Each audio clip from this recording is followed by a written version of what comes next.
बड़े पूंजीपतियों व धन्ना सेठों से आर्थिक मदद नहीं लेती है और ना ही इसके एवज में उनको राज्यसभा आदि में भेजती है तथा ना ही उनको आर्थिक लाभ पहुंचाने के लिए उनके हिसाब से अपनी सरकार की नीतियां बना के अपनी सरकार चलाती है, बल्कि इसके स्थान पर बीएसपी अपनी सदस्यता के जरिए व अन्य विभिन्न मौक़ों पर पार्टी के सामर्थ्यवान लोगों से भी पार्टी की सदस्यता के जरिए ही उनसे पार्टी के लिए आर्थिक मदद भी लेती है।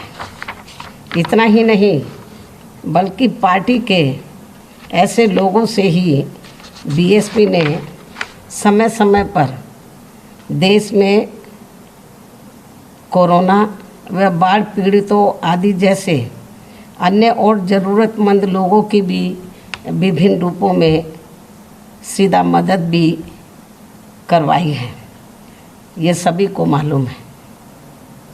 लेकिन इससे खासकर कांग्रेस पार्टी के पेट में दर्द इसलिए हो रहा है क्योंकि पूरे देश में कांग्रेस पार्टी के बारे में यह बात सर्वविदित है कि कांग्रेस पार्टी अपनी आम जनसभाओं में व यहाँ तक अपनी चुनावी जनसभाओं में भी अपनी भीड़ जुटाने के लिए ज़्यादातर दिहाड़ी पर ही लोगों को लाती है। अर्थात जिस दिन कांग्रेस पार्टी की कोई रैली आदि होती है तो फिर खासकर दिहाड़ी में कार्य करने वाले मज़दूर लोग बहुत खुश होते हैं और वे कहते हैं कि हमें आज काम नहीं करना पड़ेगा, बल्कि कांग्रेस पार्टी की रैली में जाने के लिए बिना कार्य किए ही आज उन्हें ज़्यादा दिहाड़ी मिल जाएगी, ऐसा वो कहते हैं, तथा बढ़िया बढ़िया खाना भी मिलेगा। ये कांग्रेस पार्टी का भीड़ जुटाने का कल्चर है। इससे समझा जा सकता है कि देश में आज कांग्रेस पार्टी के जनाधार की कितनी बुरी हालत है।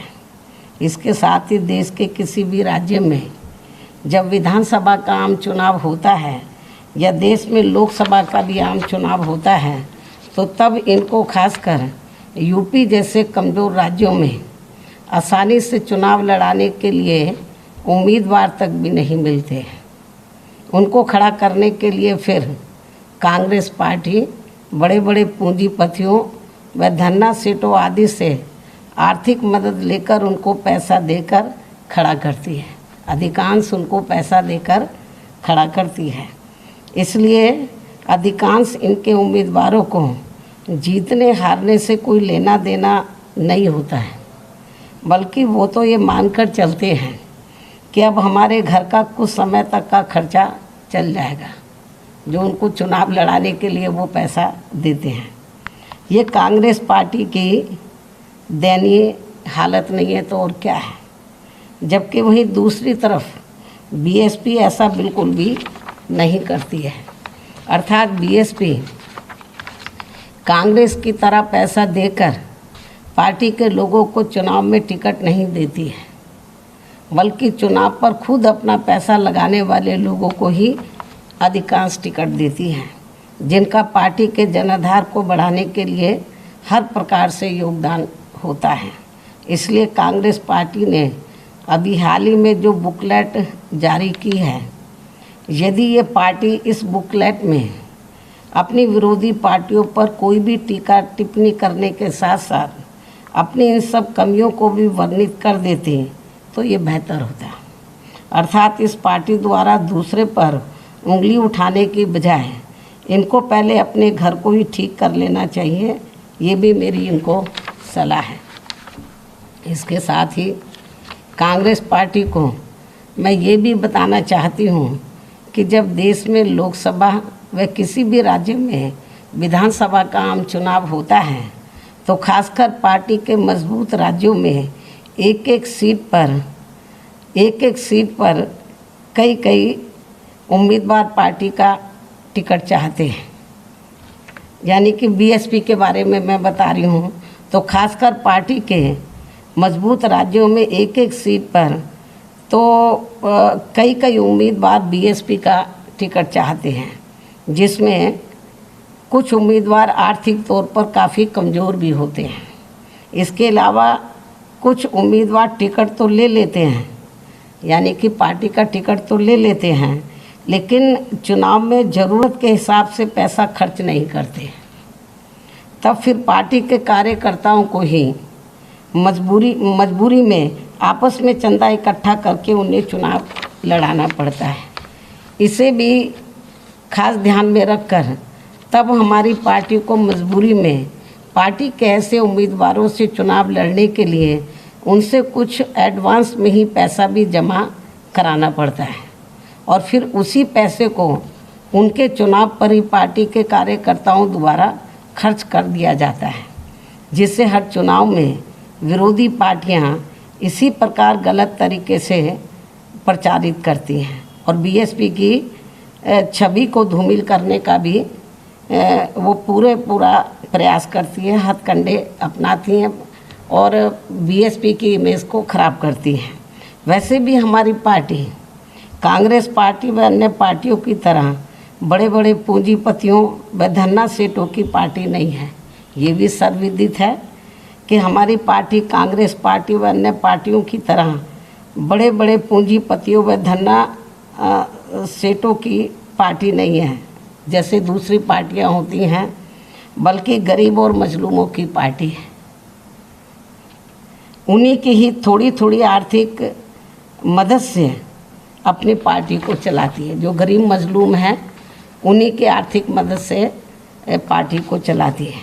ये सभी पार्टियां बीएसपी के बारे में अच्छी प्रकार से जानती हैं, इसलिए बीएसपी के बारे में ऐसे कुछ भी गलत प्रचार करने से पहले इनको कोई खास लाभ मिलने वाला नहीं है।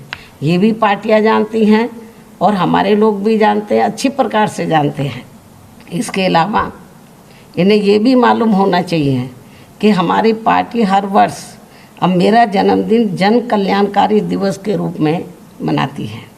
लेकिन इससे पहले क्या होता था, जब मेरा जन्मदिन होता था तो मेरे बार बार मना करने के बावजूद भी मेरे जन्मदिन पर पार्टी के अधिकांश लोग तो महंगे कपड़े व गहने आदि मुझे देते थे, जिसे ध्यान में रखकर फिर हमने ये फैसला लिया कि आप बीएसपी सदस्यता की किताबें ले जाएं। जो मुझे कीमती कपड़े और गहने देते थे, तो उसे ध्यान में रखकर फिर हमने ये फैसला लिया कि आप बीएसपी सदस्यता की किताबें ले जाएं। जितने के आप मुझे कीमती गहने कपड़े आदि देना चाहते हैं, तो उतने के आप अपने क्षेत्र से बीएसपी के सदस्य बना के वो पैसा आप मुझे पार्टी को आर्थिक सहयोग के रूप में दे सकते हैं। इसके लिए कोई मनाही नहीं है। उसके बाद से अब हम इस मौके पर अपने लोगों को हर वर्ष बीएसपी सदस्यता की किताबें दे देते हैं। लोग फिर उसके ज़रिए हर वर्ष पार्टी को खुशी खुशी से काफ़ी आर्थिक मदद भी करते हैं। लेकिन इसे भी कांग्रेस जैसी अन्य पार्टियां भी काफ़ी गलत तरीके से, जब मेरा जन्मदिन होता लोग पार्टी को आर्थिक सहयोग देते हैं, तो उसे भी कांग्रेस पार्टी सहित ऐसी मानसिकता वाली जो अन्य पार्टियां हैं, तो इसे भी गलत तरीके से प्रचारित करती हैं। बुकलेट में कहा कि आज यूपी में वो सत्ता में, आप लोगों को मालूम है, उसकी बुकलेट को पढ़ने से ऐसा लगता है कि वो सत्ता में आने के लिए कितने तड़फ रहे हैं। लेकिन कांग्रेस को अपने गिरेबान में झांक कर देखना चाहिए। जब अपना देश आज़ाद हुआ था, तो आज़ादी के बाद शुरू में लंबे अरसे तक यहाँ उत्तर प्रदेश में कांग्रेस पार्टी लगातार पूर्ण बहुमत के साथ वो सत्ता में रही। लेकिन इनकी कथनी और करनी में ज़मीन आसमान का फ़र्क होने की वजह से फिर लोगों ने इस पार्टी को छोड़ दिया और तभी हमें बीएसपी बनानी पड़ी और बीएसपी की तरह अन्य और पार्टियां भी बनी। तो इसके लिए जिम्मेवार कौन है? जो कांग्रेस की का जो आज हाल बेहाल है, इसके लिए जिम्मेवार कौन है? हमारी पार्टी नहीं है, दूसरी पार्टियां नहीं है, जो अन्य विरोधी पार्टियां हैं। इसके लिए सही मायने में जिम्मेवार कांग्रेस पार्टी की खुद गलत नीतियाँ, कार्यशैली, उनकी कथनी करने में अंतर, ये सब कांग्रेस पार्टी इसके लिए जिम्मेवार है। अब अपनी कमियों को छिपाने के लिए वो किस्म किस्म के हथकंडे अपनाए, तो मैं समझती हूँ यूपी की जनता ये सब बातें अच्छी प्रकार से जानती है। चाहे वो एक बुकलेट जारी करे या 2 करे, तो मुझे नहीं लगता कि जनता के ऊपर कोई असर पड़ने वाला है। तो इसलिए मैंने ये सोचा कि इनका जवाब देना बहुत ज़रूरी है। हालांकि किताब में और क्या लिखा है तो मैंने तो पढ़ा नहीं है, लेकिन थोड़ा किसी 1-2 चैनल में आ रहा था, तो उसको ध्यान में रखकर तो मैंने ये सोचा इसका जवाब देना ज़रूरी है।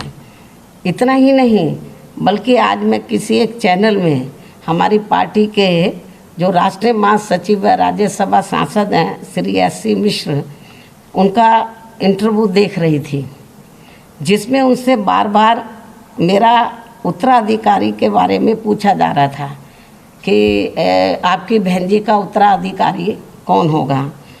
तो उस चैनल को जो उनसे पूछ रहा था, उस चैनल के इंटरव्यू पूछने वाले को मैं ये बताना चाहती हूँ कि मेरा स्वास्थ्य अभी ठीक है, मुझे अभी किसी को भी अपना उत्तराधिकारी बनाने की ज़रूरत नहीं है। लेकिन जब मेरा स्वास्थ्य ठीक नहीं रहेगा तो तब मैं ज़रूर अपना उत्तराधिकारी घोषित कर दूंगी, ये भी मैं उनको बताना चाहती हूँ। और जब उत्तराधिकारी, जब मेरा स्वास्थ्य ठीक नहीं रहेगा या मैं इस लायक नहीं रहूँगी कि मैं पार्टी को चला पाऊँ, और जब मैं अपना उत्तराधिकारी घोषित करूँगी तो उस चैनल को भी बता दिया जाएगा, पूरे देश को बता दिया जाएगा। लेकिन जब मैं अपना उत्तराधिकारी घोषित करूँगी तो मेरा उत्तराधिकारी केवल दलित वर्ग से ही होगा। ये बात मैं कई बार कह चुकी हूँ और आज मैं इस बात को फिर दोहराना चाहती हूँ कि जब भी मैं अपनी पार्टी का उत्तराधिकारी बनाऊँगी या मेरा जो उत्तराधिकारी होगा तो वो केवल दलित वर्ग से ही होगा, जिन्होंने हर मुश्किल की घड़ी में मेरा व पार्टी का पूरी ईमानदारी व पूरे तन मन धन से साथ दिया है। पार्टी में बड़े उतार चढ़ाव आए, लेकिन जो दलित वर्ग के लोग हैं वो टस से मस नहीं हुए। तो जब भी उत्तराधिकारी बनाया जाएगा, जब लगेगा कि मैं इस लायक नहीं हूँ, मेरा स्वास्थ्य खराब है, अभी तो मैं फिट हूँ बिल्कुल, और मुझे अभी बरसों तक, काफ़ी वर्ष लगेंगे मुझे अनफिट होने के लिए, मैं तो फिट हूँ। और कुदरत की वजह से पिछले 2 साल से कोरोना चल रहा है और अभी भी कोई ख़त्म नहीं हुआ है, लेकिन मुझे तो कोई कोरोना जैसी भी बीमारी नहीं हुई। तो कहने का तात्पर्य ये है कि जो लोग इस किस्म का प्रचार करते हैं, बार बार मिश्रा जी को घेर रहे थे कि भाई उत्तराधिकारी, अभी तो मैं फिट हूँ बिल्कुल, स्वास्थ्य मेरा ठीक है। तो और उन्हें ये मालूम होना चाहिए, जब मान्यवर कांशीराम जी जीवित थे और जब तक वो ठीक रहे, उन्होंने अपना उत्तराधिकारी घोषित नहीं किया था। जब उनका स्वास्थ्य खराब होने लगा था तो तब उन्होंने मुझे अपना उत्तराधिकारी बनाया था। मीडिया अच्छी प्रकार से जानता है, लेकिन लोगों को गुमराह करने के लिए वो इस किस्म के वो हथकंडे इस्तेमाल करते हैं। तो इसलिए मेरा मीडिया को भी यही कहना है, और ख़ास तौर से कांग्रेस पार्टी को, कि ये जो इधर उधर की बातें कर रहे हैं बुकलेट के जरिए, बुकलेट हो या फिर नाटकबाजी करें या आए दिन आकर वो गांधी जी की प्रतिमा के नीचे बैठ जाएं, या फिर कहीं पर कोई अन्याय अत्याचार हो जाए तो वहाँ चले जाएं, तो इससे कुछ नाटकबाजी से होने वाला नहीं है। जनता सब जानती है, जनता को ये मालूम है कि यूपी में 4 बार मेरे नेतृत्व में सरकार बनी। तो बीएसपी ने, आपको मालूम है कि कभी भी वो अपना मैनिफेस्टो जारी नहीं करती है। बीएसपी दूसरी पार्टियों की तरह वो कभी भी अपना चुनावी घोषणा पत्र आदि जारी नहीं करती है, क्योंकि बीएसपी कहने में कम बल्कि कार्य करके दिखाने में ही ज़्यादा विश्वास रखती है। तो इसलिए जब मुझे 4 बार यूपी में गवर्नमेंट बनाने का मौका मिला तो मैंने वो ऐतिहासिक कार्य किए सर्व समाज के लिए, चाहे सभी धर्मों और सभी वर्गों के लिए, किसान, मजदूर, व्यापारी, कर्मचारी, बुजुर्ग, महिलाएं, युवा, सभी के लिए मेरी सरकार ने वो ऐतिहासिक कार्य किए कि जो पूर्व में किसी भी पार्टी की सरकार ने नहीं किए, अब जो वर्तमान में जो बीजेपी की सरकार है या पूर्व में सपा की सरकार रही, वही मेरी नीतियों को थोड़ी उनको अदल बदल के वो उनको घोषित करती है। लेकिन घोषणा करने से काम नहीं चलेगा, वो तो इम्प्लीमेंट करने से चलेगा। चाहे वो मेरी कितनी भी नकल करने, नकल का तभी फ़ायदा होगा जब वो ज़मीनी तौर पर उसको इम्प्लीमेंट किया जाए। तो इसलिए मैं आपको ये बताना चाहती हूँ कि अब हालांकि ये चुनाव है, चुनाव नज़दीक आ रहा, कुछ ही महीने बचे हैं, इस किस्म के हथकंडे इस्तेमाल किए जाएंगे।